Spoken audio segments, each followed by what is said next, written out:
ونشهد أن سيدنا وسندنا ونبينا وكريمنا وشفيعنا ومولانا محمدا بارك وسلم تسليما كثيرا كثيرا.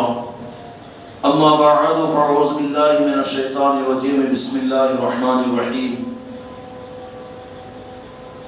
ألا إن أولياء الله لا خوف عليهم ولا هم يحزنون.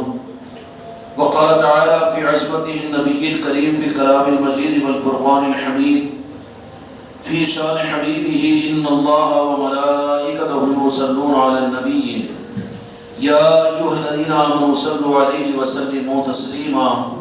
اللهم صل على محمد وعلى آل محمد بارك وسلم. صلاة وسلام عليك يا رسول الله. صلاة وسلام عليك يا حبيب الله. محترم بزرگوں، دوستوں، میرے بھائیوں اور میرے عزیزوں، جیسے شاعر صدیقی صاحب نے شروع میں یہ بات کہی تھی کہ آج رجب المرجب کی نسبت پر، خواجہ خواجگان کی نسبت پر یہ دوسری محفل کا انعقاد ہے اور ہم اس معنی کے اندر میں خوش نصیب ہے، تو میرے بچوں ان معاملات کے اندر میں رخ کا صحیح کرنا بھی بہت ضروری ہے. ہمارے ذہنوں میں یہ بات نہ آ جائے کہ مجلسیں منعقد ہو رہی ہے، خانقاہوں کے اندر میں یہ نظام چل رہے ہیں، تو کیا ہم اس بات کا دعویٰ کریں کہ کوئی حقیقی نظام ہمارے ہاتھوں کے ذریعے سے دنیا میں ظاہر ہو رہا ہے؟ ہم اس بات کا دعویٰ ہرگز نہیں کر سکتے، چونکہ دین رب العالمین کا ہے اور اللہ تبارک و تعالیٰ نے دین کو قیامت تک غالب رہنے کا فیصلہ فرما دیا قرآن مجید میں. لِيُظْهِرَهُ عَلَى الدِّينِ كُلِّهِ وَلَوْ كَرِهَ الْكَافِرُونَ وَلَوْ كَرِهَ الْمُشْرِكُونَ، کہ ہم دین کو ہر حال کے اندر میں دنیا میں غالب کر کے رہیں گے. تو کیا ہم کو یہ حق مل سکتا ہے کہ ہم اس بات کا دعویٰ کریں کہ دین حق کو ہماری وجہ سے غلبہ مل رہا ہے؟ ان مجلسوں کا انعقاد اور ان خانقاہوں کی محنتیں جو کچھ رنگ لاتی ہوئی نظر آ رہی ہے، تو زیادہ خوش فہمی میں مبتلا ہو کر کسی اور رخ کی طرف میں ہم نکل نہ جائیں. کیوں کہ آدمی اگر اپنے دل میں یہ بات محسوس کر لے اور فیصلہ کر لے کہ میں بھی کسی کام کا ہوں، تو پھر وہ اپنے آپ کو عہدیدار سمجھتا ہے، تکبر اور عجب کے حوالے ہو جاتا ہے. تو پھر دین تو اللہ رب العالمین کا ہے اور وعدہ تو اللہ تبارک و تعالیٰ نے فرما دیا، اور دو جہاں کے مالک میرے آقا حضرت محمد مصطفیٰ صلی اللہ علیہ وسلم نے اس دین کے قیامت تک غلبے کے لیے اللہ کے قانون کے مطابق میں جو کچھ قربانی دینی تھی اور اللہ تبارک و تعالیٰ کو جو کچھ مجاہدات لینے تھے، ان سارے مجاہدات اور ان ساری قربانیوں کو رب العالمین کے اس قانون کو پورا کرنے کے لیے خدا کی قسم دو جہاں کے مالک میرے آقا نے اپنی ذات پر لے لیا. اس کے بعد اب کسی مجاہد کو اور کسی دین کی خدمت گزار کو اور کسی خانقاہ والے کو، کسی پیر کو اور کسی مرید کو یا کسی خلیفہ کو اس احساس کمتری میں مبتلا نہیں ہونا چاہیے کہ ہماری وجہ سے دنیا میں دین حق غالب ہو رہا ہے یا ہماری وجہ سے دین کا رخ صحیح ہو رہا ہے، بلکہ حق یہ ہے کہ اس معنی میں اللہ کی بارگاہ میں شکر ہم ادا یہ کریں کہ اللہ تبارک و تعالیٰ نے تو قیامت تک فیصلہ فرما دیا ہے لِيُظْهِرَهُ عَلَى الدِّينِ كُلِّهِ، کہ اللہ تبارک و تعالیٰ دین حق کو دنیا میں ظاہر کر کے رہے گا. یہ فیصلہ رب العالمین کا ہے اور اس کے لیے خدا کے قانون کے اندر میں جو کچھ قربانی، جو کچھ مجاہدے اور جو کچھ ریاضتیں، جتنا جہاد اور جتنی کوششیں اور کاوشیں اللہ کو مطلوب تھی حق کے ظاہر کرنے کے لیے، اس کا حق تو میرے آقا دو جہاں کے مالک محمد رسول اللہ نے فرما دیا.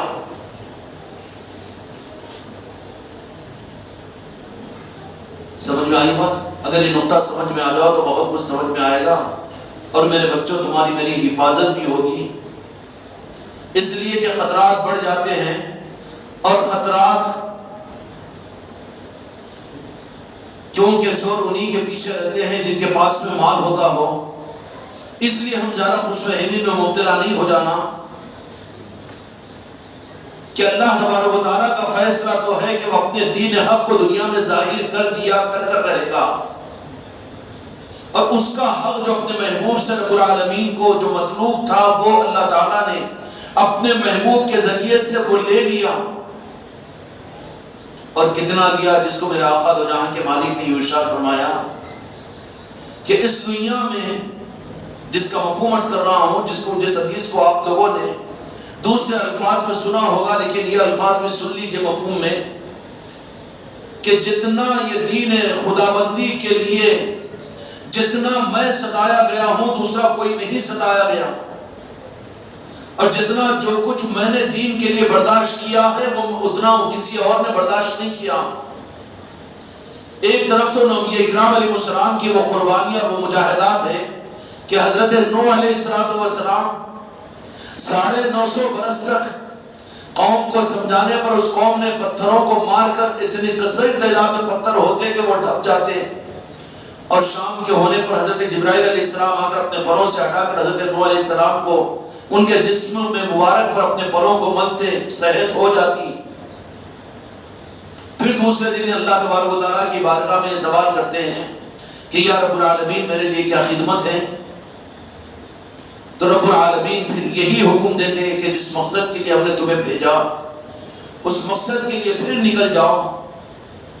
تو 950 برس کی یہ قربانیاں، ذہن کے اندر میں سوال پیدا ہوتا ہوگا کہ پھر میرے آقا دو جہاں کے مالک حضرت محمد مصطفیٰ صلی اللہ علیہ وسلم کی حیات ظاہرہ تو 63 برس کی ہے، وہ بھی اعلان نبوت کے بعد میں 23 برس کے ہیں، تو ان 23 برسوں کو وہ 950 برس کے مجاہدہ قربانی کے ساتھ میں ظاہری طور پر کیا مناسبت ہو سکتی ہے؟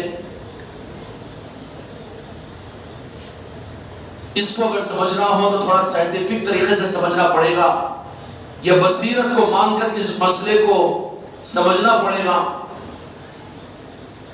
950 برس کی وہ قربانیاں حضرت نوح علیہ السلام کی، اس پر ان کا معاملہ یہ ہوتا تھا کہ اس پر روزانہ خدا کی طرف سے ان کو صحت دے دی جاتی تھی اور ان کو شفا ہو جاتی تھی، لیکن میرے آقا کی ظاہری زندگی کے 23 سالوں کے اندر میں ظاہری طور پر آپ نے جو کچھ اپنے مولا کو راضی کرنے اور انسانیت کے حق میں دین حق کو غالب کرنے کے لیے جو کچھ قربانیاں عطا کی، یہ صرف 23 سال کی نہیں ہیں، بلکہ وہ ذات مصطفیٰ نے اپنی ذات کے اوپر 23 سال کی ان قربانیوں کو، ان مجاہدوں کو اور دین حق کے دنیا میں ظاہر کرنے کے لیے رب کے اس تقاضے کو پورا اپنی 23 سال سے کیا۔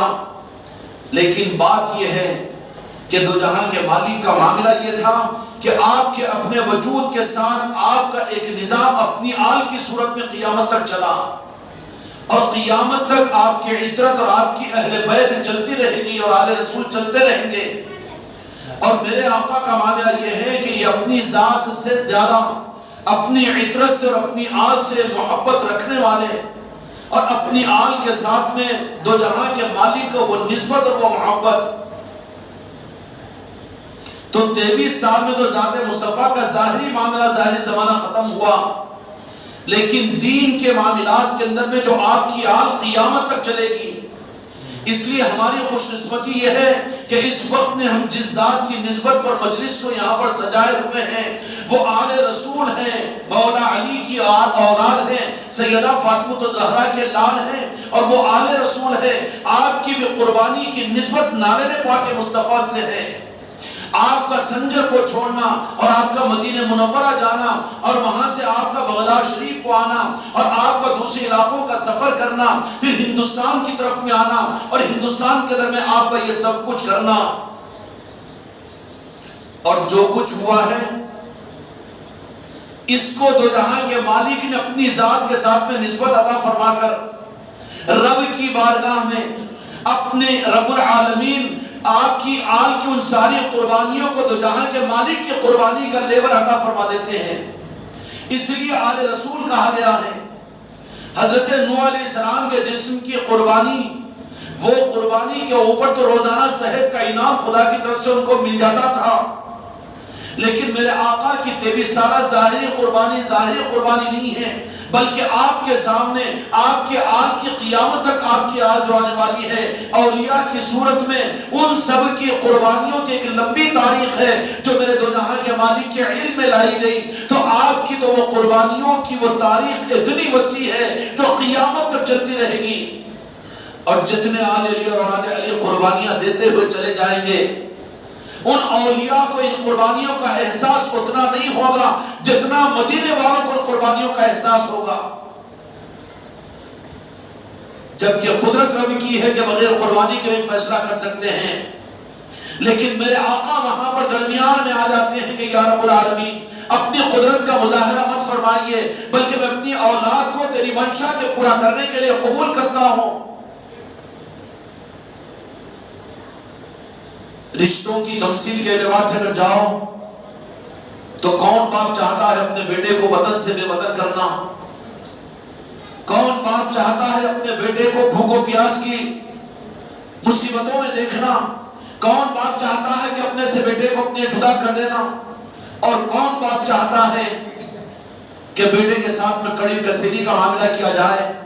خدا کی قسم باپ نہیں، 1 کروڑ باپ اس کی کوئی مناسبت نہیں ہے جتنا آل علی اور اولاد علی اور اولیاء کے ساتھ میں دو جہاں کے مالک میرے آقا کو جو نسبت ہوتی ہے، اور اس کا درد جو میرے آقا اپنے پاس سے محسوس کرتے ہیں، اپنی ذات پر محسوس کرتے ہیں۔ اس لیے اولیاء، اور ایک بات عرض کرتا چلوں کہ انبیاء کرام علیہ السلام نے انسانوں کے درمیان میں دین کے لیے قربانیاں دی، تو ان انبیاء کی قربانیوں کے اوپر رب العالمین نے ان قوموں کو یہ بات نہیں فرمائی کہ جو میرے نبیوں کی مخالفت کرے گا میرا اس کے ساتھ میں اعلان جنگ ہے۔ لیکن حدیث پاک کی طرف میں آئیں گے تو حدیث قدسی بھی یہ ملتا ہے کہ رب العالمین نے فرمایا کہ جو میرے کسی ولی کے ساتھ میں عداوت کرے میرا اس کے ساتھ میں اعلان جنگ ہے۔ اب یہ اپنے عقیدے کی صحیح کر لیجئے،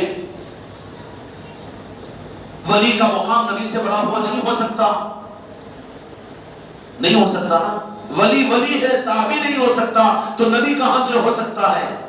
لیکن یہ کون سا رخ ہے کہ نبیوں کی ان ساری قربانیوں پر رب نے یہ وعدہ نہیں کیا کہ جو میرے نبی کی مخالفت کرے گا یا عداوت کرے گا میرا اس کے ساتھ میں اعلان جنگ ہے۔ ہونا تو یہ چاہیے تھا کہ نبیوں کے ساتھ میں رب کا یہ وعدہ ہوتا، لیکن کوئی وعدہ نہیں ملے گا ان نبیوں کے ساتھ میں، بلکہ ان نبیوں کو تو اللہ تبارک و تعالیٰ نے فرما دیا کہ میں تم کو نبی اور نبوت اور پیغمبری عطا کرتا ہوں، اس لیے تمہاری ذمہ داری یہ ہے کہ تم اگر اپنے کار نبوت میں اگر تھوڑا بھی کمی کرو گے تو پھر دیکھ لینا اللہ نے ان کو دھمکایا نبیوں کو۔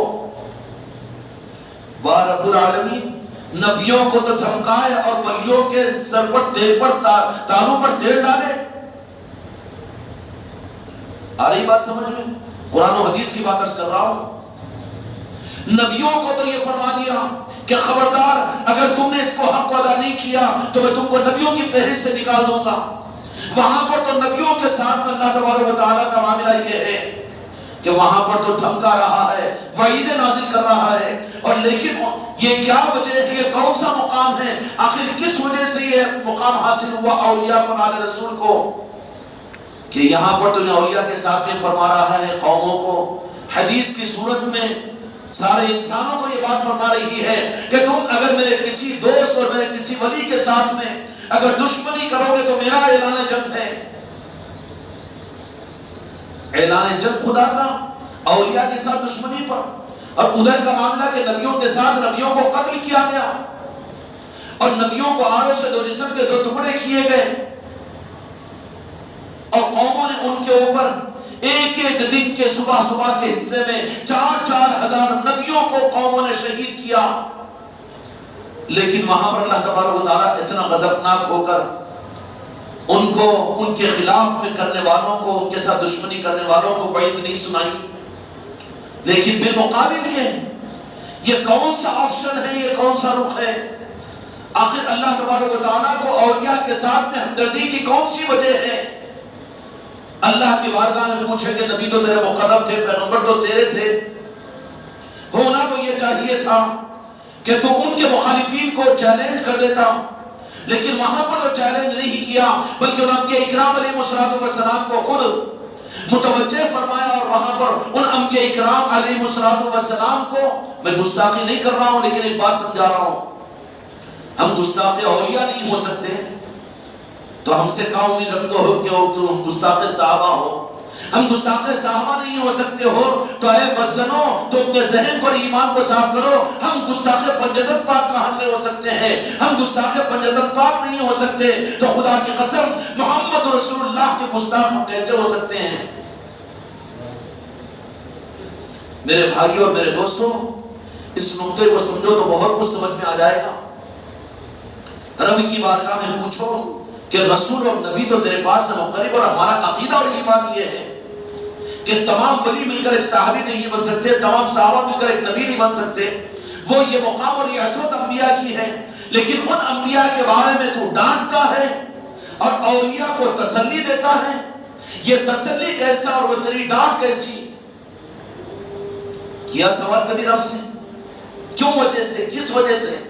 آخر کس بنیاد پر یہ برات اور کس بنیاد کے اوپر رب کی ہمدردی ان اولیاء کے ساتھ میں، اور کس وجہ سے ان اولیاء کو اتنا نبھاتا ہے رب العالمین؟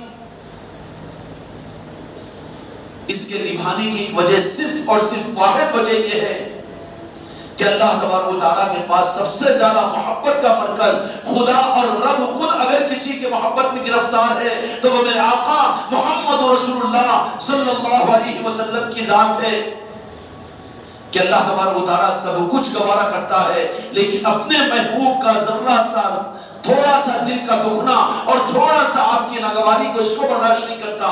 تو ہر ولی نالے پاک مصطفیٰ سے جڑا ہوا ہوتا ہے، وہ آل علی اور اولاد علی اور آل رسول ہوتا ہے، اس لیے یہ آپشن انبیاء کے بالمقابل ان اولیاء کو رب العالمین نے عطا فرمایا، اور یہ انبیاء کی ان ساری قربانی کے باوجود وہاں پر رب العالمین اور انبیاء اکرام کو دھمکاتا ہے اور وعیدیں سناتا ہے اور کہتا ہے کہ اگر تم نے حق ادا نہیں کیا تو نبوت میں سے نکال دیے جاؤ گے، لیکن ان اولیاء کو یہ کہتا ہے کہ تمہارے سامنے اگر کوئی دشمنی کرے تو اس کے ساتھ میرا اعلان جنگ ہے۔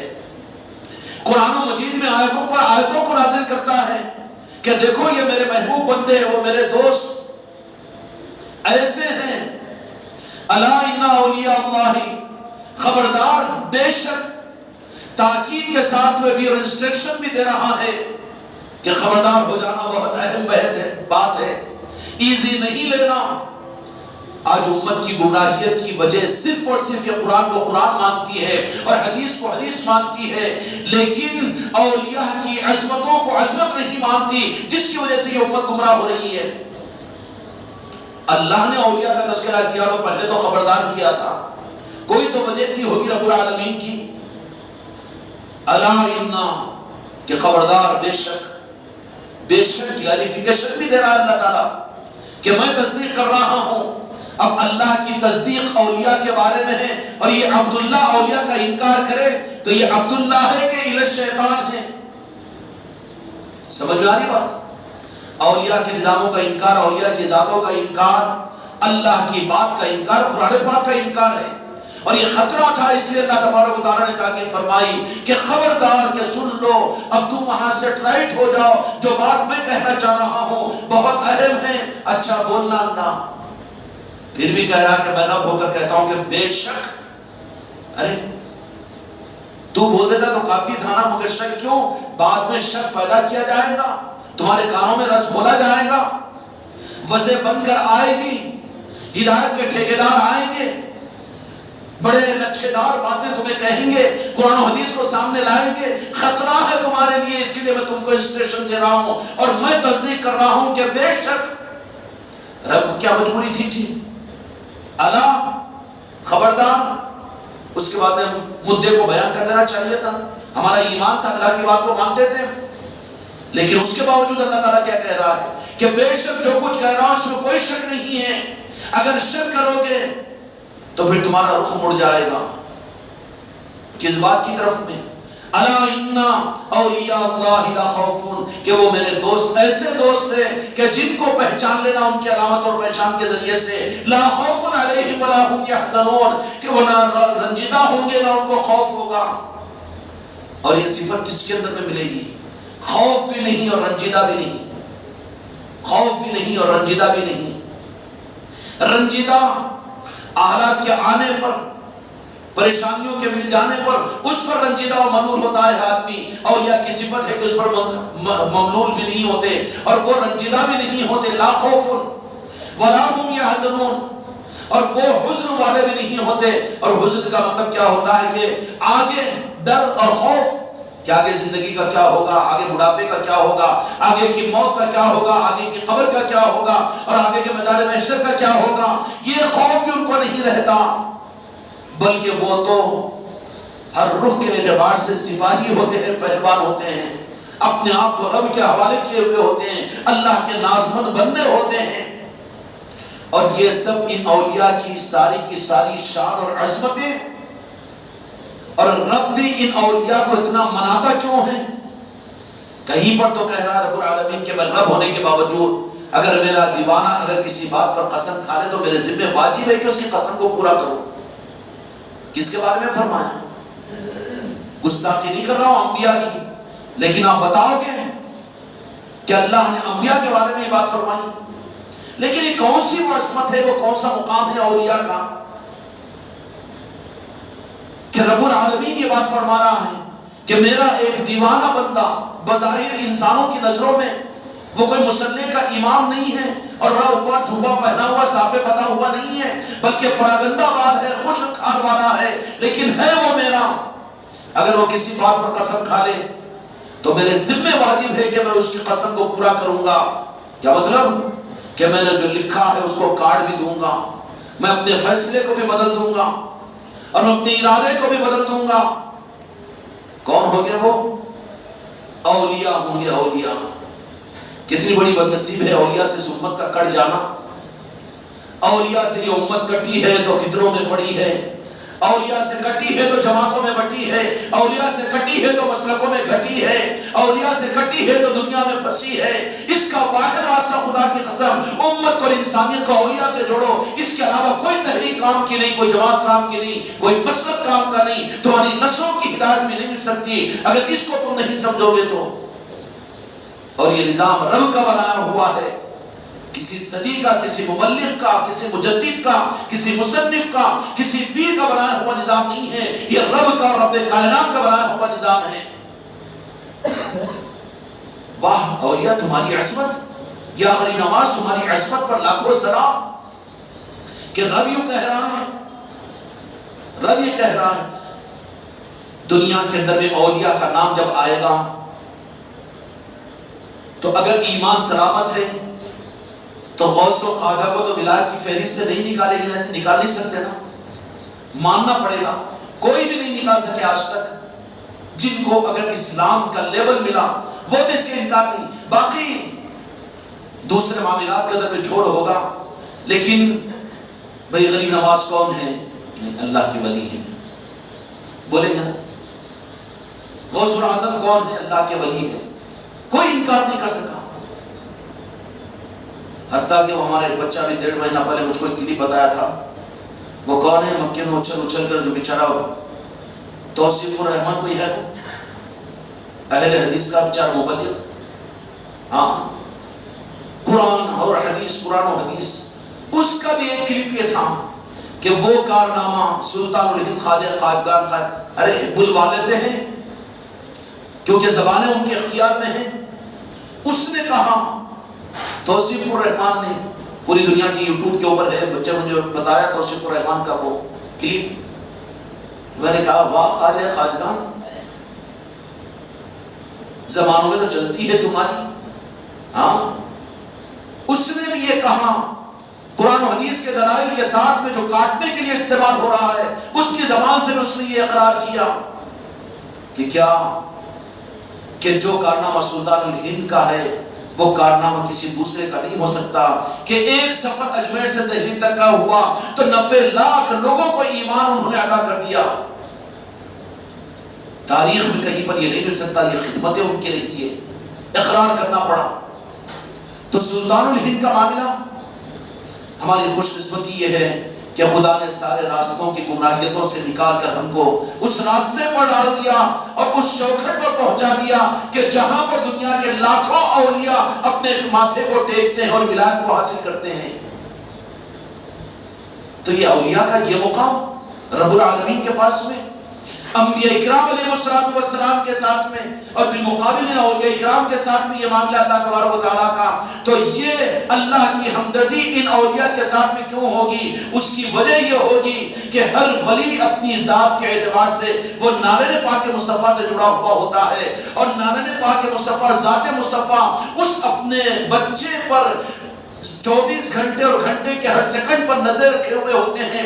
وہ ہوتا ہے دنیا میں، لیکن نظر مصطفیٰ کی ہوتی ہے، وہ مدینے سے جڑا ہوا ہوتا ہے، وہ مدینے سے جڑا ہوا ہوتا ہے۔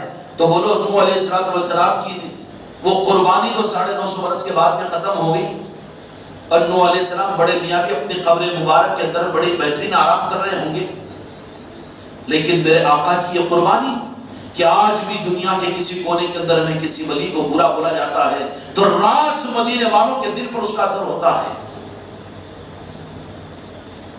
کسی اگر ان کے اولیاء کی توہین کی جاتی ہے، کسی آل رسول کی گستاخی کی جاتی ہے تو راس مدینے والوں کے دل پر ان کا اثر ہوتا ہے۔ یہ کون ہے؟ دنیا کے کل اولیاء یا آل رسول ہوتے ہیں، دو جہاں کے مالک کی آل ہوتی ہے۔ اور پھر میرے آقا کا معاملہ کیا کہ مالک کائنات ہیں، لیکن مالک کائنات ہونے کی حیثیت سے متصرف کائنات ہیں آپ۔ یہ ممکن ہو سکتا تھا نا کہ خواجہ قاجگان کو سنجر میں رکھیں اور اپنے والدہ محترم کے پاس میں رکھیں اور وہیں پر رکھیں ایران کے اندر میں، اور وہیں سے آپ کے تصرفات کو دنیا میں ظاہر کر دیں، ممکن تھا نا، لیکن نہیں۔ خدا کی خوشنودی کے لیے اپنی اولاد کو اتنے اپنے ارادے سے اور اپنے تصرف کے ساتھ میں ان مجاہدوں اور قربانیوں کے اندر میں ڈلوانا پسند کرتے ہیں کہ جس کا اثر راز ذات مصطفیٰ پر پڑتا ہے کہ جاؤ میرے شہزادے، میرے بیٹے، تم میری آل ہو اور میری علی کی اولاد ہو، اب تمہاری ذمہ داری ہے کہ اپنے وطن کو بھی چھوڑ اپنے۔ ارے ذرا باپ کے دل سے پوچھو جب اپنی اولاد کے بارے میں کیا خواہشات رکھتا ہے۔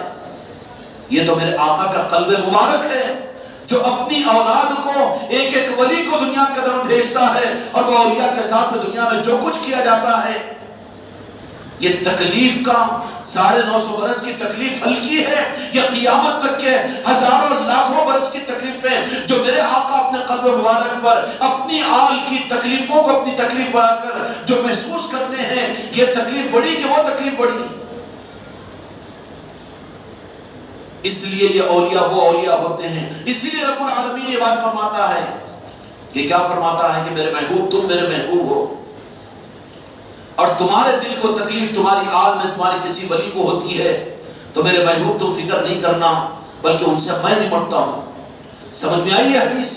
اللہ یہ چیلنج جو کرتا ہے، نبیوں کے ساتھ بھی یہ چیلنج نہیں کیا، لیکن اولیاء کے ساتھ بھی کیوں کیا کہ تم ٹینشن نہیں لینا میرے محبوب تم فکر مند نہیں ہونا، بلکہ ان کو جو تمہاری آل کے گستاخ بن جائے، تمہارے اولیاء کی بے ادبی کرنے والے بن جائے، میں ان کے لیے کافی ہوں، میں نمٹ جاؤں گا، میں نمٹا لوں گا۔ کیوں؟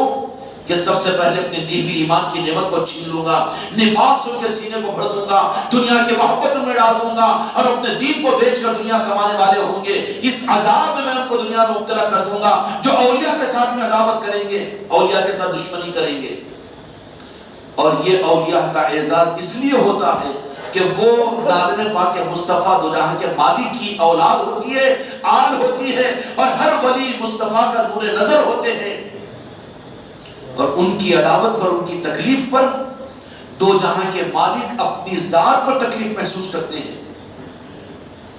خواجہ خواجگان ہندوستان میں تشریف لائے تھے، اس وقت میں مدینے کی یاد ستادے تھی، تو دو جہاں کے مالک اپنے شہزادے کی دل بستگی کے لیے خود اجمیر شریف کو تشریف لایا کرتے تھے۔ اجمیر شریف کی سرزمین کی عظمت ہمارے پاس میں کیوں ہوتی ہے؟ کیوں ہوتی ہے؟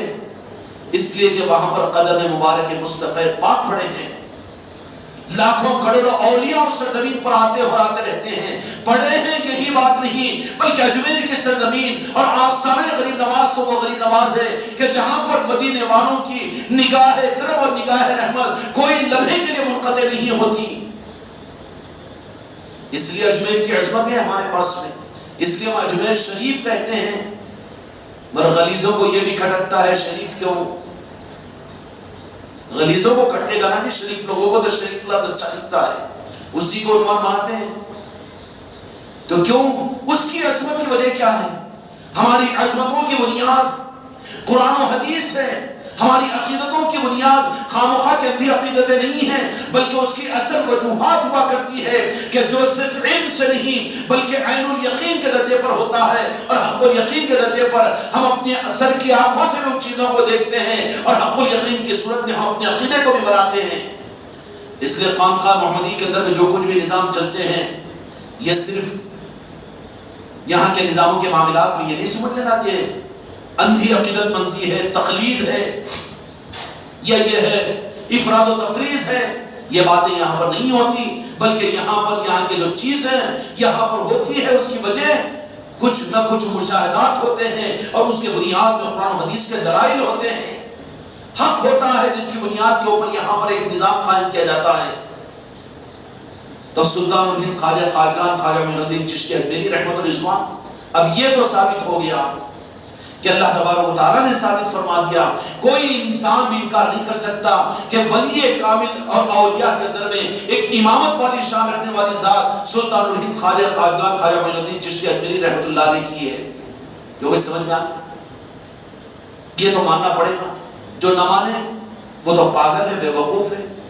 ہاں، اس کو تو پاگل خانے میں رکھنے کے قابل ہے. وہ سلطان الہند ہے اور خواجہ خواجگان کی ذات اولیاء نے امامت کی، بلکہ آپ ولی نہیں ہیں بلکہ ولی کی فیکٹری ہے اور ولیوں کو تیار کرنے والے آپ کی بارگاہ کی چوکھٹ ہے کہ وہاں سے ولایت کی خیرات لٹتی ہے، وہاں سے مدینے کا نور لٹتا ہے، وہاں سے قرآن پاک کی حقانیت لٹتی ہے، وہاں پر حق ملتا ہے. حق کی چوکھٹ ہندوستان میں خدا کی قسم دہلی کی جامع مسجد نہیں ہے، یا پھر کوئی دارالعلوم دیوبند نہیں ہے، کوئی بریلوی شریف نہیں ہے، اور کوئی مرکز نہیں ہے، کوئی خانقاہ نہیں ہے، بلکہ پورے ہندوستان کے لیے ساری دنیا میں مدینہ اگر مرکز اور چوکھٹ ہے تو یہ عظمت خواجہ خواجگان کی چوکھٹ کو رب العالمین نے اور مدینہ والوں نے وہ عطا فرمائی ہے کہ قیامت تک کے لیے عظمت اجمیر شریف کو ملی ہے. اور دینے والا کون ہے؟ رب ہے اور کائنات کے مالک ہے. یہ نہیں ہے کہ خانقاہ والے چکر میں نہیں پڑ جانا، ہم محفلوں کو کرنے کی وجہ سے، ہمارے فلسطینیوں کے لگانے کی وجہ سے اور ہماری وجہ سے غریب نواز کا نام دنیا میں نہیں، اس گھمنڈ میں مت پڑو. بلکہ یہ کروا کر تو ہم کو اور تم کو اپنے دین کا صحیح وضو کروایا جا رہا ہے، اپنے دین کے روح کی اصلاح کروائی جا رہی ہے. ہم پر تو کرم کی نگاہ ہو رہی ہے، ورنہ کن کن گلیوں میں بھٹکتے رہتے اور کدھر گڑوں کے اندر میں گرتے رہتے. لیکن کرم ہے یہ غریب نواز کا، اور یہ کرم ہے مدینے والوں کی نارن پاک کا کہ انہوں نے وہ چوکھٹ کی نسبت عطا فرما دی کہ جہاں پر شک اور جہاں پر گمراہیت اور جہاں پر رکاوٹ اور جہاں پر کچھ اور یہ بالکل ناممکن ہے، ایقان و یقین کے ساتھ اس چوکھٹ کو تھامنا ہے.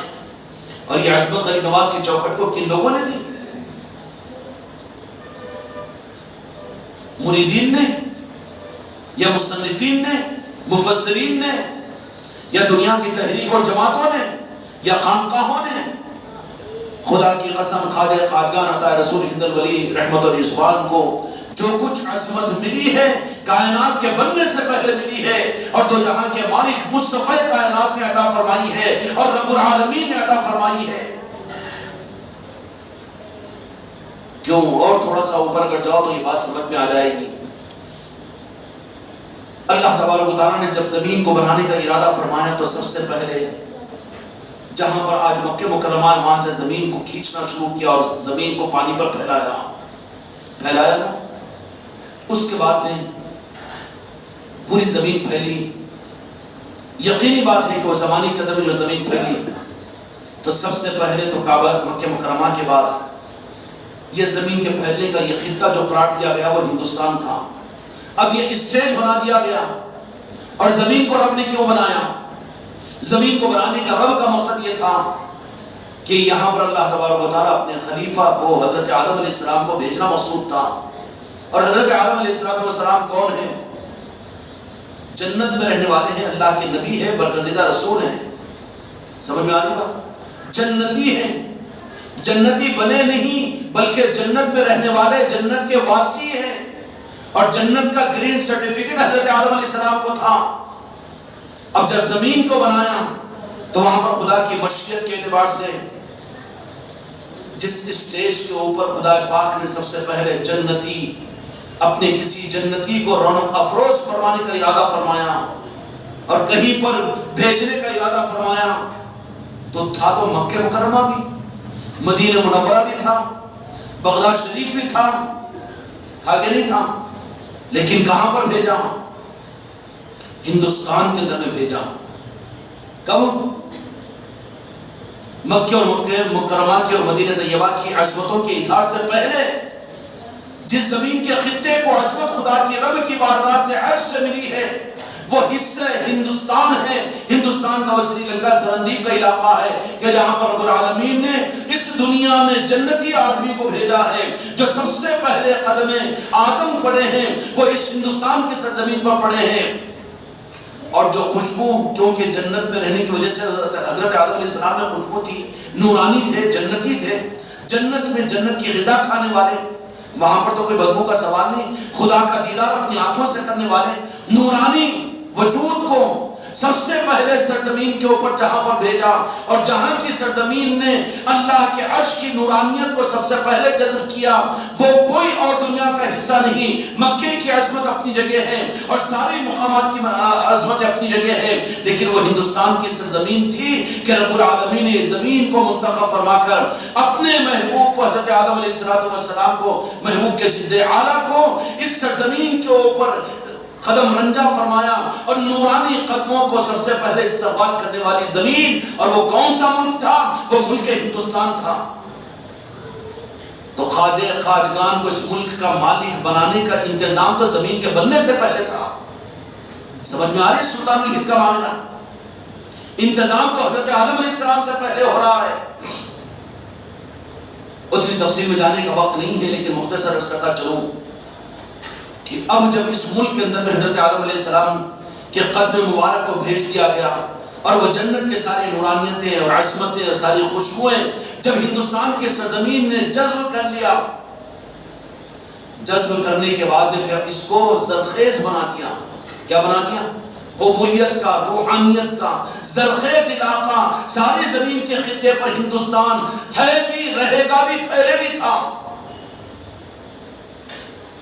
سمجھ میں آ رہی بات؟ ہندوستان یہ وہ سرزمین ہے کہ جس کو رب العالمین نے اس کو زرخیز کرنے کے لیے راست جنت سے جس ذات کو اتارا، حضرت آدم علیہ السلام کو یہیں پر اتارا اور اتارنے کے بعد وہ ساری جنت کی خوشبوؤں کو اور وہ نورانیتوں کو، عرش الہی کے انوار و تجلیات کو جس زمین کے حصے نے سب سے پہلے اپنے اندر میں سمانے کی سعادت حاصل کی. میں مکے کی گستاخی نہیں کر رہا ہوں لیکن وہ سرزمین ہندوستان تھی. یہ کیا انتظام تھا رب العالمین کا؟ یہ عظمت ہندوستان کو کس نے دی؟ صوفیہ اکرام نے، پیران کامل نے، مریدین نے؟ نہیں، رب العالمین نے دی. اور کب دی؟ مکے کی عظمت بعد میں ملی، مکے کا طواف بعد میں ہوا، ابراہیم کا نزول بعد میں ہوا، اسماعیل علیہ السلام کی قربانی بعد میں ہوئی، عیسیٰ علیہ السلام بعد میں تشریف لائے. اس سے پہلے جو روحانیت کا مسکن اور روحانیت کا مرکز جو بنا پوری دنیا کے لیے مکے سے پہلے ہندوستان تھا. سمجھ میں آ گئی بات؟ اب یہ کیوں کیا؟ جب یہ انعام اللہ تعالیٰ کی طرف سے ہندوستان کی سرزمین پر ہو گیا اور ان انوار و تجلیات کی وجہ سے، روحانیتوں کی وجہ سے اس زمین کے ذرے ذرے کے اندر میں روحانیت کے سنبھالنے کی صلاحیت رب العالمین نے نالین اور پھر قدم پاک آدم کی وجہ سے زمین کے اندر پیدا ہو گئی. تو پھر سلسلے بنی آدم کہاں سے چلا؟ اب یہ سب کچھ آگے ہوتا رہا. یہی وہ عظمت تھی کہ انبیاء اکرام سوالات انبیاء دنیا میں تشریف لائے، 314 رسول آئے اور آسمانی کتابیں نازل ہوئی. یہ سارا لاکھوں برس تک نظام چلتا رہا. اور اس کے بعد میں کبھی انسانوں کا مرکز بیت المقدس کو بنایا گیا کہ عبادت کے لیے رخ کو ادھر کرو. اور کبھی انسانیت کو اللہ تبارک و تعالیٰ کے قرب کے لیے بیت المقدس کو لایا جاتا، انبیاء بھی جا کر بیت المقدس کا طواف کرتے، اور اس کے بعد میں پھر کعبۃ اللہ کو عظمت عطا کی گئی، اور اسی طریقے سے اور مقاموں کو عظمت عطا کی گئی، اور کبھی میدان مینا کو عظمت عطا کی گئی، روحانیت کے مرکز بدلتے رہے۔ لیکن شروع سے آدم علیہ السلام کے قدموں کی نورانیت جس مقام اور جس ملک کو حاصل ہوئی وہ ہندوستان تھا، اور اس کی وجہ کیا ہوئی؟ یہی وجہ ہوئی کہ یہ مراکز روحانیت بدلتے رہے۔ جیسا کہ میں نے عرض کیا، روحانیت کے مراکز بدلتے رہے۔ حضرت عیسیٰ علیہ السلام کی قوم کے لیے کوئی مقام طے تھا، موسیٰ علیہ السلام کی قوم کے لیے کوہ طور تھا کہ نہیں تھا؟ کسی وقت میں بیت المقدس تھا اور طور سینا تھا، پھر بعد میں کبھی میدان مینا ہوا، کبھی کعبۃ اللہ ہوا، کبھی بغداد ہوا، کبھی عراق ہوا، کبھی بیت المقدس ہوا۔ یہ سب کچھ ہوتے لیکن جو سب سے پہلے جس زمین کو خدا نے رب نے مقدس بنا دیا تھا زمین کے وجود میں لانے کے بعد، اس کی عظمتوں میں کوئی کمی نہیں آئی، بلکہ یہ ہندوستان انبیاء اکرام علیہ السلام کی نگاہوں میں بھی عظمت والا تھا، اور اس کے تذکرے ان قوموں کے اندر میں ہوتے تھے۔ اس لیے سب سے قدیم شہر جو ہے اور سب سے قدیم ملک جو ہے وہ ہندوستان ہے، اور یہاں کی زمین قبولیت والی ہے، یہاں کی زمین زرخیز ہے، یہاں پر روحانیت ہے اور یہاں پر نورانیت ہے، اور یہاں کی نورانیت حضرت آدم علیہ السلام کے قدموں کی وجہ سے ہے۔ یہی وجہ تھی کہ رخ بدلتے روحانیت کے مرکز بدلتے رہے، آخرکار بیت المقدس سے مکہ مکرمہ کعبۃ اللہ کی طرف میں رخ ہوا، روحانیت کے لوگ حج کے لیے وہاں پر جانے شروع ہوئے۔ اب پوری روحانیت کا مرکز ایک بڑے زمانے تک تو مکہ مکرمہ رہا، پھر مدینہ منورہ رہا، اب اس کے بعد کے زمانے کے اندر میں اولیاء مدینہ کی طرف میں جاتے رہے۔ کیا ہوتا رہا؟ اولیاء مدینہ کی طرف میں جاتے رہے۔ اہل روحانیت کی بات عرض کر رہا ہوں، کیوں کہ خانقاہوں کی طرف میں کس کا دل لگے گا؟ اہل روحانیت کا دل لگے گا، روحانیت والوں کا دل روحانیت کے لیے لگے گا۔ اب اس کے بعد میں پھر معاملہ کیا ہوا؟ اس کے بعد روحانیت کا مرکز مدینہ منورہ، تو اولیاء پوری دنیا سے نکل کر اپنی پیاس کے بجانے کے لیے، روحانیت کی پیاس بجانے کے لیے کہاں کا سفر کرتے تھے؟ مدینہ منورہ کا۔ سیدنا جنید بغدادی رضی اللہ تعالیٰ عنہ، حضرت سری سختی ہو، خواجہ حسن بصری ہو، یہ حضور پیر غوث الاعظم سے پہلے کیا اولیاء ہے، ان سب کے لیے ان کے مرکز روحانیت کون سا تھا؟ مدینہ المنورہ تھا۔ سمجھ میں آگی بات؟ یہ مرکز روحانیت تھا مدینہ منورہ۔ اس کے بعد میں پھر دو جہاں کے مالک اپنی حیات مبارکہ کے اندر میں احادیث صحیحین کے مطابق میں ایک نے کئی احادیث کے اندر میں بات ارشاد فرمائی کہ آپ کو قلبی طور پر ہندوستان کے ساتھ میں انس تھا اور محبت تھی۔ ایک مرتبہ وضو مبارک فرما رہے تھے، ایک صحابی ہے روایت کرنے والی فرماتے ہیں کہ وضو فرماتے ہوئے آپ نے فرمایا کہ مجھے اس رخ سے جو ان کی طرف میں اشارہ کر کے فرمایا، اس طرف سے مجھے خوشبو آ رہی ہے۔ اور کبھی تو فرمایا کہ یہ ملک، اس سے اسلام دنیا میں پھیلے گا، میرے دین کی آبیاری ہوگی۔ آپ نے بڑی تمناؤں کے ساتھ میں ہندوستان کی طرف اپنی نظروں سے دیکھا، اور دیکھ کر بات کو ختم نہیں فرمایا بلکہ صحابہ کرام کو تیار فرمایا تھا، اور امت کو یہ سمجھا دیا جا رہا تھا کہ ہندوستان سے دو جہاں کے مالک کچھ ایک نظام کو چلانا چاہتے ہیں، ہندوستان کی سرزمین سے میرے آقا کی بڑی امیدیں وابستہ ہے۔ چلو نتیجے کی طرف میں آ رہا ہوں۔ دو جہاں کے مالک کی تمنا وابستہ تھی۔ اب جب میرے دو جہاں کے مالک کے آقا کی تمنا اس ملک سے جب وابستہ ہوئی تو اس کا انتظام کیا کیا کہ سب کچھ مرکز روحانیت بدلتے رہے۔ بغداد شریف کی طرف میں اولیاء اہل روحانیت بغداد کی طرف میں جانا شروع کیے، اس سے پہلے مدینے کو روحانیت کا مرکز بنایا گیا۔ اب یہ سب کچھ ہوتا رہا اور اہل روحانیت کا مرکز بغداد شریف بنا کہ نہیں بنا؟ اس سے پہلے اہل روحانیت کا مرکز نجف اشرف تھا، کربلا معلیٰ تھا۔ کیوں؟ اس لیے کہ وہاں پر اہل روحانیت کا مرکز اور امام تھے۔ سیدنا مولانا حسین علیہ السلام کی شہادت کا وہ مقام میدان کربلا، تو اس زمانے کے اولیاء اور اہل روحانیت اپنی روحانیت کا مرکز وہ میدان کربلا کو بنائے ہوئے تھے، نجف اشرف کو بنائے ہوئے تھے، اور یہ سب کچھ، اور اولیاء اپنے ولایت کی بھیک مانگنے کے لیے نجف اشرف کو جاتے تھے، کربلا معلیٰ کو جاتے تھے، اور وہ عراق کی طرف میں جاتے تھے، بغداد شریف کی طرف میں جاتے تھے. لیکن آخر کار دو جہاں کے مالک نے اپنی تمنا اور امید کا اشارہ جس ملک کی طرف میں کیا تھا، اب اس ملک کو روحانیت کا مرکز بنانے کے لیے کیا نظام قائم فرمایا. اور قائم فرمانے والے دو جہاں کے مالک 5ویں 6ویں صدی ہجری کے اواخر درمیان کے اندر میں ایران کا ایک قصبہ سنجر میں حضرت قاجگان خواجہ معین الدین چشتی اجمیری رحمۃ اللہ علیہ، جن کے والد محترم بابا غیاث الدین رحمۃ الرضوان ہیں، جو حسنی ہیں، جو حسینی ہیں، اور والد محترمہ سنجر میں اس قصبے میں رہنے والے وہ حسنی ہیں، ام الورا جن کا نام اسم مبارک ہے، خواجہ قاجگان کی والد محترمہ کا، ہماری اماں جان کا، یہ حسنی ہیں اور والد کی طرف سے حسینی ہیں. یہ نجد الطرفین ہیں، سادات اکرام ہیں، دونوں نسبتیں حسنی اور حسینی خواجہ قاجگان کو عطا ہوئی ہے. جب آپ اس دنیا میں تشریف لائے، آپ کے تشریف لانے ہی سے پہلے دنیا کا رنگ بدل چکا تھا. آپ سنجر کے قصبے سے نکل، آپ سنجر کے اندر میں قیام پذیر تھے. آپ کی عمر شریف 8-9 سال کی تھی. والد اور والدہ اس دنیا سے پردہ ہو گئے. اس کے بعد میں جو کچھ بھی حضرت خواجہ قاجگان خواجہ معین الدین چشتی اجمیری رحمۃ اللہ علیہ کے ساتھ میں معاملات ہوئے، ان واقعات کو تو آپ لوگوں نے اہل خانقاہ نے سنا ہی ہوگا.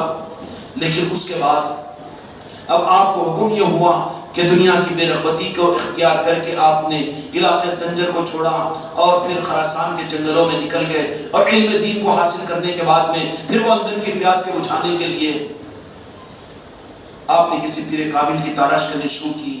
سارا نظام ہو چکا تھا. اب یہ ذات مقدس کو کون تیار کر رہے ہیں؟ کس مقصد کے لیے تیار کیا جا رہا ہے؟ کتنا بڑا جرم ہے سرزمین ہندوستان والوں کا کہ قرآن کی ناقدری بے شک ناقدری ہے، مسلمان نہیں رہے گا، لیکن خواجہ قاجگان خواجہ معین الدین چشتی اجمیری رحمۃ اللہ علیہ کے ساتھ کی ان کی ناقدری میرے بھائی یہ اتنا بڑا جرم ہے کہ دنیا ہی میں ہدایت اور دین چھین لیا جائے گا.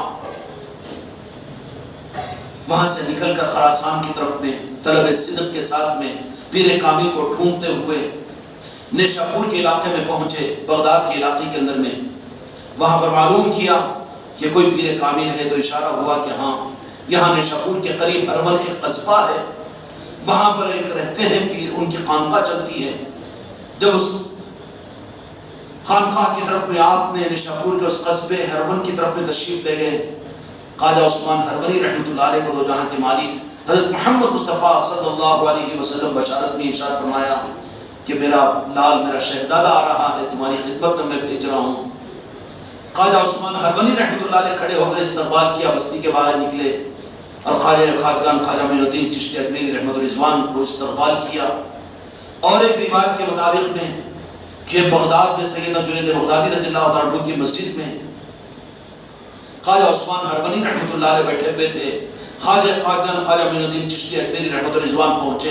ایک نظر پڑی تو فرمایا کہ بیٹا بالکل اجنبی ہے. فرمایا کہ انتظار میں کب سے میں بیٹھا ہوا ہوں، بڑھاپے کی حالت میں پہنچا ہوا ہوں.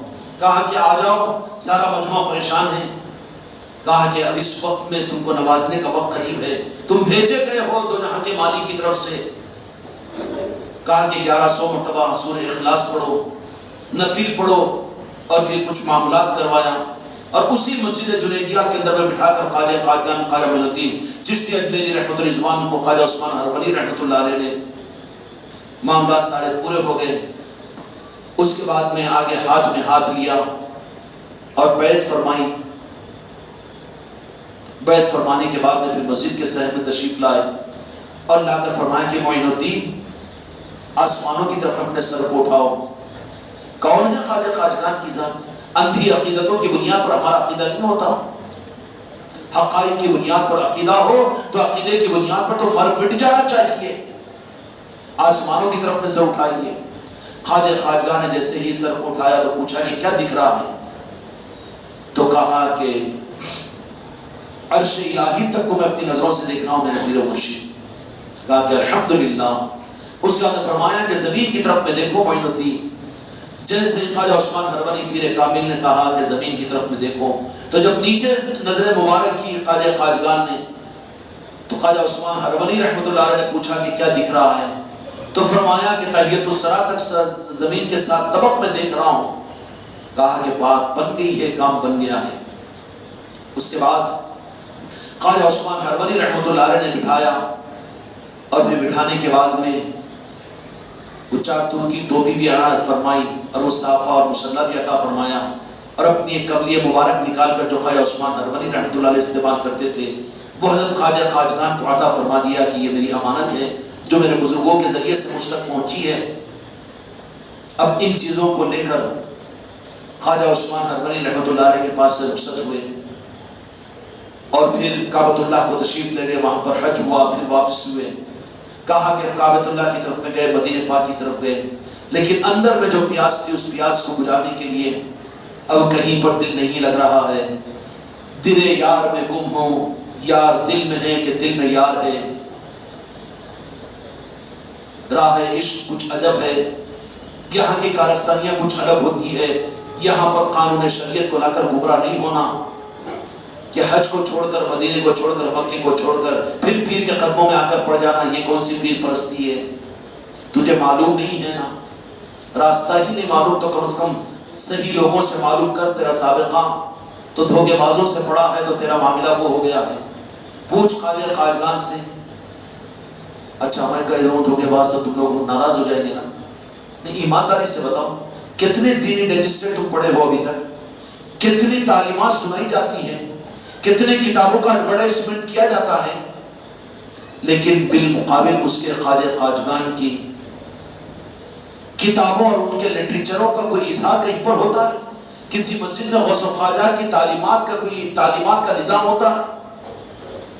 یعنی ان سب کو چھوڑ دیجئے، لیکن تم اور میں کتنی خواجہ خواجگان کی کتابیں پڑھیں، کتنا لٹریچر پڑھیں، کتنا ذوق ہے ہمارا، اور کتنا ہم نے معلومات کو حاصل کرنے کی کوشش کی۔ سلطان مرید خواجہ خواجگان خواجہ معین الدین چشتی اجمیری رحمۃ رضوان واپس آئے اور کہا کہ حج بھی ہو گیا، سب کچھ ہو گیا، لیکن اے پیر و مرشد اب آپ کی خدمت سے زیادہ اب کسی چیز کی تمنا نہیں ہے۔ مسلسل خواجہ عثمان ہرونی رحمۃ رضوان کی خدمت میں رہے، 20-25 سال 27 سال خدمت مقدسہ کے اندر میں رہے، اکتساب فیض حاصل کیا۔ صحبتوں سے جو چیز ملتی ہے وہ واٹس ایپوں سے نہیں ملتی، وہ بیان و تقریروں سے نہیں ملتی۔ سمجھ میں آئی؟ پیاس پانی سے بجھتی ہے، تھمس اپ سے اور اسپرائٹ سے پیاس میں تو اور تلخی پیدا ہوتی ہے۔ اب تم یہ چاہو کہ جو چیزیں صحبتوں سے ملتی ہے، خانقاہوں میں ملتی ہے، ہم لٹریچر سے ہم بیان سن لے کے، ہم تقریریں سن لے کے، نہیں، اور پیاس بڑھ جائے گی، پیاس حاصل نہیں ہوگی۔ پیاس بجھانا ہے تو تجھے خانقاہوں میں قیام کرنا پڑے گا، صحبتوں میں رہنا پڑے گا۔ خواجہ عثمان ہرونی رحمۃ اللہ علیہ کے ساتھ میں رہے 22 سال 25 سال۔ پھر دوسرا جو سفر ہوا آپ کا مدینہ پاک کی طرف میں، اب یہ اس میں سارا کا سارا نظام بن چکا تھا، تیار ہو چکا تھا۔ خواجہ خواجگان کو بیت اللہ شریف پر تشریف لے گئے، وہاں پر رب کی بارگاہ میں پیش کیا۔ رب العالمین نے کہا کہ ہاں ہم نے قبول کیا معین الدین کو۔ اس کے بعد مدینہ منورہ کی طرف میں آپ کی حاضری معیت پیر و مرشد کے اندر میں خواجہ عثمان ہرونی رحمۃ اللہ علیہ کے ساتھ میں مدینہ منورہ کو حاضری ہوئی۔ اب مدینہ منورہ کو حاضری ہوئی تو حاضر ہو کر جو کچھ راز و نیاز خواجہ عثمان ہرونی رحمۃ اللہ علیہ نے کیا ہوگا، کہہ دو جہاں کے مالک آپ کے شہزادے کو آپ کے قابل بنا کر آپ کی خدمت میں لایا ہوں، پسند کیجیے۔ کیوں کہ کسی بھی اسکول اور یونیورسٹی چاہے کتنی اعلیٰ درجے کی کیوں نہ ہو، لیکن اس اسٹوڈنٹ کو یونیورسٹی اور کالج کے لیے نہیں بنایا جاتا، بلکہ اس کالج اور یونیورسٹی سے ہٹا کر دنیا کی خدمت کے لیے لیا جاتا ہے۔ دو جہاں کے مالک کی بارگاہ میں جب پیش کیا گیا تو دو جہاں کے مالک نے اس مقصد ازلی کو پورا کرنے کے لیے رب کے ساتھ میں معاملہ کیا ہوگا، تو کہا کہ ایسے تیار ہوئے ہیں خواجہ عثمان ہرونی کے لال خواجہ خواجگان خواجہ معین الدین چشتی اجمیری کہ میرے محبوب اب سند عطا کر دیجئے، اور یہ مہمان تو ایسا مہمان ہے کہ اب ان کو اپنی بارگاہ میں راست بلا لیجئے۔ کیوں؟ کہ روحانیت کے قبلے کو بدلانا مقصود تھا رب کو. اب اہل روحانیت کے لیے قبلہ سارے قبلوں کے ساتھ میں وہ کفرستان کو قبلہ بنانا مقصود تھا روحانیت کا. ہندوستان کی گستاخی مت کرو. ہندوستان کی عصمت خواجہ قادیان کی وجہ سے یہ ہے کہ اہل روحانیت کا قبلہ ہے. فرمایا مدینے والوں نے رب کی منشا اور مرضی کے لیے فرما دیا کہ معین الدین ہم نے تمہیں قبول نہیں بلکہ قطبیت کا اعلیٰ مقام عطا فرمایا. اور یہ دیکھو یہ ہندوستان ہے, یہاں تشریف لے جانا اور یہاں پر اب ہمارے قاصد بن کر جا رہے ہو, اب ہماری تمناؤں کو پورا کرنے والے بن کر جا رہے ہو.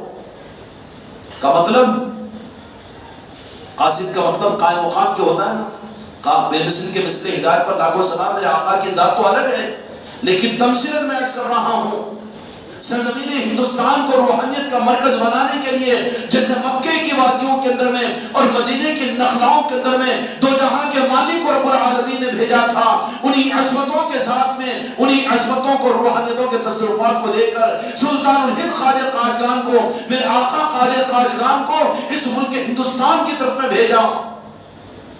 جب ہندوستان کو تشریف لائے تو بس چاروں طرف میں جگمگاہٹ اور نورانیت کے روحانیت کے نظام قائم ہوئے. اور پھر یہ ہندوستان وہ عصمت والا مقام بنا کہ کسی وقت میں اولیاء ان کی روحانیت کا مرکز مدینہ پاک, نجف اشرف, کربلا مولا, تو وہ سب کی عظمتیں اپنی جگہ. کیوں آج ہمارا قبلہ کعبہ بھی ہے, ہم بیت المقدس کے گستاخ نہیں ہو سکتے لیکن اب رخ بیت المقدس کی طرف میں کر کے نماز نہیں ہوگی. اسی طریقے سے اب روحانیت کا مرکز مدینہ منورہ, نجف اشرف اور کربلا مولا ہوتے ہوئے بیت المقدس. اب اس کے بعد میں روحانیت کا مرکز, چونکہ صاحب نسبت اور صاحب روحانیت کو دو جہاں کے مالک اپنے شہزادے کو ہندوستان کی سرزمین اجمیر شریف کو بھیج دیا.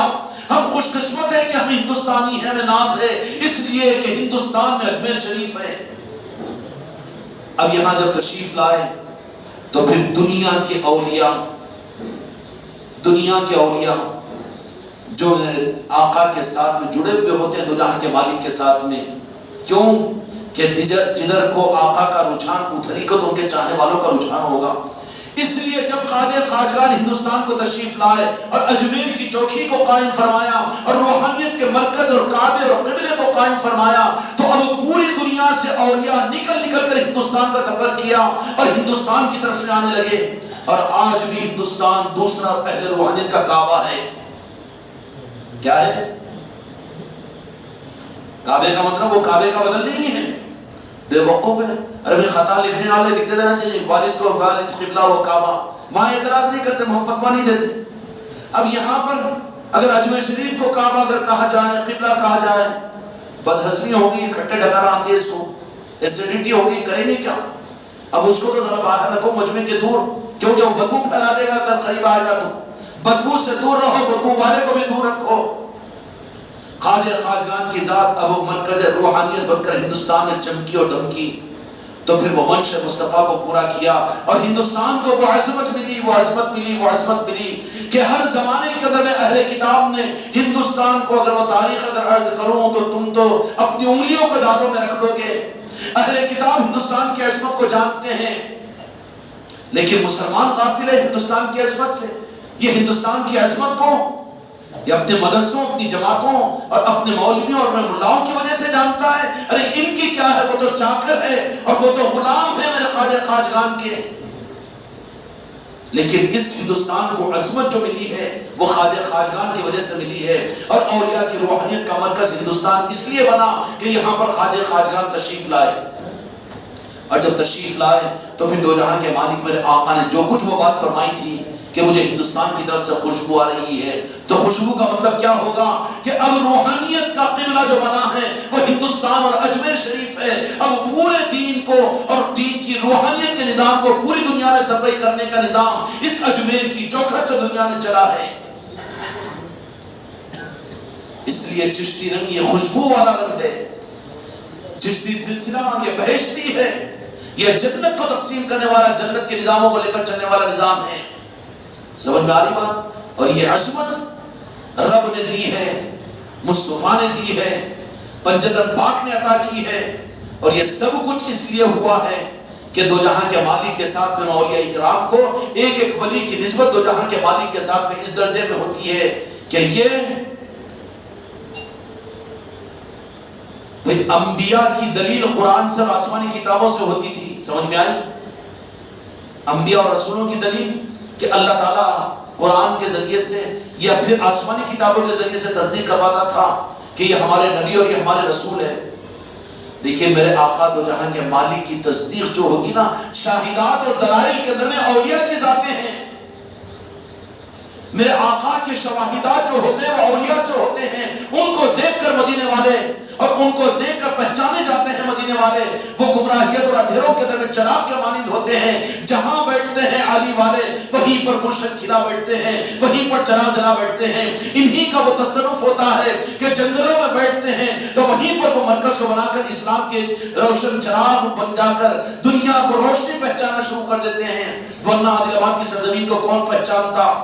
کون سی مسئلہ کو جماعت نے یہاں کو سوارا؟ ذرا کہے ہم کو جواب دے ایمان پر اور قرآن پر ہاتھ رکھ کر. خدا کی قسم اس عادل آباد کی پہچان اور یہاں کو سنوارنے والے یہ شہزادے خواجہ خواجگان کے چہیتے راجن شاہ ولی کی وجہ سے پہچانا جا رہا ہے. اولیاء کون ہوتے ہیں؟ اولیاء نبی پاک صلی اللہ علیہ وسلم کی شہادت ہوتے ہیں. ان کی نسبت ہوتی ہے سرکار کائنات سے، ان کی نسبت ہوتی ہے دو جہاں کے مالک سے. اور یہ لامتناہی مجاہد اور ریاضت میرے آقا اپنی اولاد کے ان معاملات کے اندر میں اولیاء کو کہیں پر تکلیف ہوتی ہے یا اولیاء کے نظاموں کو جب برا بولا جاتا ہے یا اولیاء کو کچھ کہا جاتا ہے تو اس کا راس اثر دو جہاں کے مالک کی ذات پر پڑتا ہے. پھر اس کے ایمان کا کیا ہوگا؟ اس کے عقیدے کا کیا ہوگا؟ ان گھروں کا کیا ہوگا؟ ان جماعتوں کا کیا ہوگا؟ ان خاندانوں کا کیا ہوگا؟ ان علاقوں کا کیا ہوگا؟ ان مدرسوں کا کیا ہوگا؟ ان مسلکوں کا کیا ہوگا کہ جو اولیاء کی مخالفت کرتے ہوئے دو جہاں کے مالک کے قلب مبارک کو تکلیف پہنچائے؟ اس لیے کہ دو جہاں کے مالک ساری کائنات پر نظر رکھے ہوئے ہیں، لیکن ان کے قلب کا تعلق اپنے اولیاء کے ساتھ میں رہتا ہے. اور کسی کو اپنی آل بناتے ہیں اور اپنی اولاد کی صورت میں اولیاء اور ولایت عطا فرماتے ہیں تو وہ ولی راس مدینے والوں کے قلب مبارک سے جڑا ہوا ہوتا ہے. کون ہوتا ہے؟ ہر ولی قلب مبارک سے جڑا ہوا ہوتا ہے مدینے والوں کی. اگر پاس و لحاظ ہے مدینے والوں کا تو سمجھ جاؤ اور سنبھال لو اپنے خاندانوں کو، اپنے علاقوں کو. اولیاء کی گستاخی سے پہلے انہیں توبہ کرواؤ، اولیاء کی محبت ان کے اندر پیدا کراؤ، ان کے نسبتوں کی محفلیں کرو تاکہ اولیاء کی محبت امت میں پیدا ہو کر جو نسبتیں کٹی ہوئی ہے یہ میرے آقا کو آنکھوں کو ٹھنڈک پہنچانے کے بجائے دل کو صدمہ پہنچانے کا باعث بن رہے ہیں. ان کے دینی نظام ان کے رخ کو پھیر کر اولیاء کی محبتوں کے ذریعے سے دو جہاں کے مالک کے قلب مبارک کو سکون پہنچاؤ. قلب مصطفیٰ مسترد ہوتا ہے اپنے روضہ مقدس کے اندر میں جب ان کے اولادوں کے ساتھ میں. اس لیے کتنے دلائل دوجو دلائل کی کیا ضرورت ہے؟ تم لوگوں کو اعتماد کرنے والے ہیں لیکن دلائل نہیں. کیسے اولیاء کو ستائے تو دو جہاں کے مالک کو کیسے اللہ ہوتی ہے، کیسے دل؟ ارے نہیں، تمہاری کتابوں کے حوالوں سے تم ثابت کر سکتے ہو تو ہم بھی بتا سکتے ہیں نا. میدان کربلا کے اندر میں سیدنا مولا حسین علیہ السلام کو شہید کیا جانے کا وقت آیا تو اس وقت میں دو جہاں کے مالک میدان کربلا میں موجود تھے اور مٹی کو جمع کر کے حضرت عباس صلی اللہ عنہ کے پاس میں جا کر پیش کیا کہ میرے نوازوں کو میدان کربلا میں شہید کر دیا گیا اور میں میدان کربلا سے مدینے کو آیا ہوں. وہ اپنی آل سے غافل نہیں ہوتے. اور اولیاء جو ہوتے ہیں نا میرے بچوں، وہاں پر ٹھہر جاؤ. الا انا، خدا نے کہا کہ ٹھہر جاؤ. بے شک اولیاء کے بارے میں گستاخی سے بچو، عقیدوں کو بچاؤ، نسلوں کو بچاؤ، جہنم کی آگ سے بچاؤ اپنے آپ کو. الا انا، کیوں کہ وہ اولیاء بالراست قلب مصطفیٰ سے جڑے ہوئے ہوتے ہیں. اس لیے حدیث پاک کے اندر میں وہ حدیث کا حوالہ مجھے یاد نہیں آ رہا، غالباً مسلم شریف کی حدیث ہے. علماء من صدری، یہ اولیاء کے بارے میں فرمایا. علم و وراثت وہ ان کے لیے فرمایا، علم شریعت کے لیے، لیکن اولیاء کے لیے فرمایا کہ میرے قلب کے ہوتے ہیں وہ مالک، میرے قلب سے اولیاء کا تعلق رہتا ہے. اگر ان اولیاء کے ساتھ میں ہم دشمنی کریں، عقیدوں کو خراب کریں، اولیاء کے نظاموں کے ساتھ میں بیر رکھے یا پھر کم از کم اتنا اعتماد ان نظاموں کے اوپر نہیں کریں، دیوار کی بلی بن کر رہے، چلو یہ بھی چلتا اور وہ بھی چلتا، کہ کیوں؟ دودھ والا پانی کیسے قبول کرے گا تو؟ وہاں ڈگری لگا کر دیکھتا ہے کہ دودھ پیور ہے کہ نہیں ہے، اور عقیدوں کے معاملے کے اندر بھی دھوکہ کھاتا ہے، دودھ والا پانی قبول کرتا ہے نہیں۔ یہاں پر کوئی گنجائش نہیں ہے، یہاں پر دیوار کی بلی نہیں بننا ہے، بلکہ یہاں پر منافقت کے راستے پر چلنا نہیں ہے، بلکہ حق کی بنیادوں کے اوپر۔ کیونکہ اولیاء قلب مصطفیٰ کے ساتھ جڑے ہوئے ہوتے ہیں۔ کسی اولیاء کی گستاخی، کسی اولیاء کی بے ادبی اور کسی اولیاء کے نظاموں کو برا کہنا، یہ راست قلب مصطفیٰ کو تکلیف پہنچاتا ہے، اور قلب مصطفیٰ کو تکلیف پہنچا کر کوئی مقبول بارگاہ خداوندی بن سکتا ہے؟ مردود ہو جاتا ہے۔ اور اولیاء کے ساتھ میرے آقا کی نسبت ہر لمحے قائم رہتی ہے، ہر لمحے قائم رہتی ہے۔ اولیاء ہوتے کون ہیں؟ الفاظ دیگر کے وہ آل رسول ہوتے ہیں، میرے دو جہاں کے مالک کی آل ہوتی ہے، ان کی اولاد ہوتی ہے۔ جیسے ایک باپ کا تعلق یہ رہتا ہے کہ وہ اولاد کی فکر میں رہتا ہے، اس کی تکلیف کے بارے میں فکر مند رہتا ہے، اسی طریقے سے دو جہاں کے مالک میرے آقا گنبد خضرا میں اپنے اولیاء کے ساتھ ان کے قلب کا تعلق رہتا ہے، اور پھر اس کے لیے اس لیے کہ وہ اپنے آقا کی مرضی کے لیے اپنا سب کچھ قربان کر کے ان منشأ مصطفیٰ کو وہ نظر انداز نہیں کرتے، نہیں چھوڑتے، بلکہ اس کے اوپر سب کچھ قربان کرنے کے لیے تیار ہو جاتے ہیں۔ یہ شان ہے تو کس کی ہے؟ یہ شان ہے تو صرف اولیاء کی ہے کہ منشأ مصطفیٰ سامنے آ گیا کہ جاؤ معین الدین ہندوستان کو چلے جاؤ، ارے میں مدینے میں رہنا چاہتا ہوں، میں ہرون میں اپنی زندگی گزارنا چاہتا ہوں، مجھے رخصت دے دو، میں یہیں پر رہ جاؤں گا، میں جنت البقیع میں رہ جاؤں گا۔ نہیں، منشأ مصطفیٰ کو سامنے آیا تو کہا کہ ٹھیک ہے ہندوستان، کہاں جاؤں؟ تو کہا کہ یہ ہے اجمیر اور یہ ہے ہندوستان، چلے جانا۔ راستہ نہیں پوچھا، رہبر کو نہیں لیا، بلکہ منشأ مصطفیٰ کی بنیاد کے اوپر نکل گئے وہیں سے۔ یہ ہوتے ہیں اولیاء، جو ایسی فرمانبردار اولاد ہو تو ایک باپ ان کو نظر انداز نہیں کر سکتا، تو دو جہاں کے مالک سے اولیاء غافل رہیں گے؟ نظروں میں تو اولیاء رہتے ہیں، اس لیے اولیاء کے نظام کے معاملات کے اندر اپنے عقیدوں کو صحیح کرنا ضروری ہے۔ یہ خوش قسمتی ہے ہم اور آپ کو خواجہ قاجگان کی چوکھٹ کی نسبت ملی ہوئی ہے۔ اللہ تبارک و تعالی ہم کو اور آپ کو اپنی نعمتوں کی صحیح اور سچی قدردانی کی توفیق عطا فرمائے۔ یہ محفل چل رہی ہے کس لیے؟ کہ اس کی وجہ سے خواجہ قاجگان کا نام بلند ہوگا، یا اس کے اندر کوئی نہیں اس کے لیے نہیں، یہ تو یہ سب کچھ ہو گیا ہے۔ کون ہے دنیا کی طاقت؟ وقت کا دجال بھی آ کر خواجہ قاجگان کے نظاموں کو اور آپ کی نسبتوں کو کم نہیں کر سکتا، تو تم یہود و نصارہ، تم مسلمان، تم وہابی اور نجدی، تم کیا کر سکتے ہو؟ وہ تو بلند کر چکا ہے رب العالمین۔ اس لیے جتنا روکنے کی کوشش کر رہے ہو اتنا زیادہ غریب نواز کے آستانے پر لوگ جا نہیں رہے ہیں۔ جا رہے کہ نہیں جا رہے؟ کیا رقعہ دیا جاتا ہے، اعلان کیا جاتا ہے، ایڈورٹائز کیا جاتا ہے، بلایا جاتا ہے، لالچ دی جاتی ہے، چندے لیے جاتے ہیں، چندے کروائے جاتے ہیں کہ جاؤ ٹکٹ لگا کے تم کو ہم ٹکٹ دیتے تم بھی چلو؟ نہیں نہ کچھ بھی روکا جا رہا ہے، لیکن اس کے باوجود یہ دلیل نہیں ہے کہ رب کی مرضی ہے، دو جہاں کے مالک کی مرضی ہے کہ وہ اولیاء کی عظمتوں کو رب سے چلایا جاتا ہے، مدینے سے چلایا جاتا ہے۔ خوش قسمتی یہ ہے کہ عرش اور مدینے کے اس دھارے میں ہم اپنے آپ کو جوڑ لیں۔ اس لیے میرے بچوں یہ مبارک ایام چل رہے ہیں، خواجہ قاجگان کی نسبت کی محفلیں خانقاہ میں ہو رہی ہیں، کل بھی ہوئی، آج بھی ہوئی، اس طریقے سے کل بھی ہوگی اور پرسوں بھی ہوگی، اور پھر چڑھی شریف کی محفل انشاءاللہ پیر کے دن ہوگی۔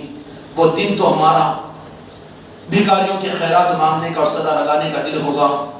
پیر کے دن انشاءاللہ چڑھی شریف کی محفل یہاں پر ہوگی، مغرب کی نماز کے بعد محفل ہوگی، اور پھر لنگر عام 11 بن کی کھچڑی کا لنگر بھی تقسیم ہوگا، اور پھر اس کے بعد محفل سما بھی ہوگی۔